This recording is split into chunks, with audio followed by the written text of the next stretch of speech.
আজকে আমি বানাবো তালের ভাপা। এই জন্য একটা তাল নিয়ে নিয়েছি, আর এখন তালের থেকে তালের রসটা বের করে নেব। এই জন্য আমি তালটা ছিলে এখন এটাকে মথে এটার থেকে রস বের করে নেব। আর এভাবে রস বের করে ভাপা পিঠাটা বানালে খেতে কিন্তু অনেক মজা হয় এবং অনেক দারুণ। এই তো আমার রসটা বের করা হয়ে গেছে, এখন আমি রসটাকে ছেঁকে নেব। কারণ তালের রসটা বের করার পর যে তালের রসের ভিতরে আঁশ থেকে যায়, ওই আঁশগুলো বের করার জন্য তালের রসটাকে ছেঁকে নিতে হবে অবশ্যই। আর এভাবে করে আমি চালনির উপরে তালের রসটা ছেঁকে নিয়েছি।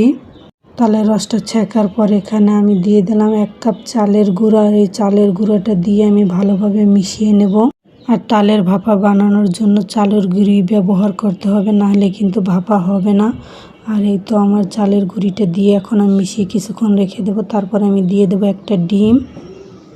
ডিমটা কিন্তু নর্মাল টেম্পারেচার থাকতে হবে, আর যদি ফ্রিজে থাকে তাহলে আগে থাকতেই নামিয়ে রাখবেন। আর এটাকেও আমি এখন ভালোভাবে মিশিয়ে নিলাম।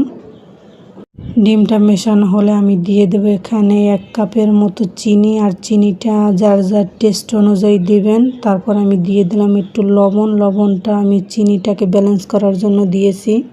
যে কোনো মিষ্টি পিঠায় হালকা একটু লবণ দিলে যে সব কিছুর ব্যালেন্স ঠিক থাকে। তারপর আমি কালার আনার জন্য দিয়ে দিলাম এখানে একটু জর্দা রং। আর জর্দা রংটা দেওয়ার পর কালারটা এত সুন্দর হয়েছে, দেখতেও কিন্তু অনেক ভালো লাগছে। জর্দা রংটা মিশিয়ে পর আমি দিয়ে দিলাম এখানে নারকেল কুচানো।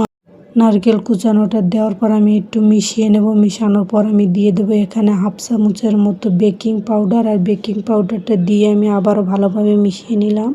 তারপর আমি যেটা ভাপা বানাবো এই জন্য সেই বাটিটায় আমি একটু হালকা একটু তেল দিয়ে নিলাম। আর তেলটা দেওয়ার পর এখন আমি ঢেলে দেব যেই ভাপার জন্য ডোটা বানিয়েছি। আর ওই ডোটা এখন ঢেলে দিয়ে তারপর এখন আমি এটাকে উপর দিয়ে দেবো আমি কিছু নারকেল, যাতে দেখতে সুন্দর লাগে এবং খাবার সময় মুখেও লাগে। আর খাবার সময় নারকেলটা মুখে লাগলে কিন্তু বেশ ভালোই লাগে। এখন এর ভাপাটা সিদ্ধ করার জন্য চুলায় একটা হাঁড়ি বসিয়ে দিলাম। হাঁড়িতে পানি দেওয়ার পরে স্ট্যান্ডটা দিয়ে দিলাম। স্ট্যান্ডের উপরে এটা রেখে এখন আধা ঘন্টা সিদ্ধ করে নেব। এই তো আমার রেডি হয়ে গেল তালের ভাপা।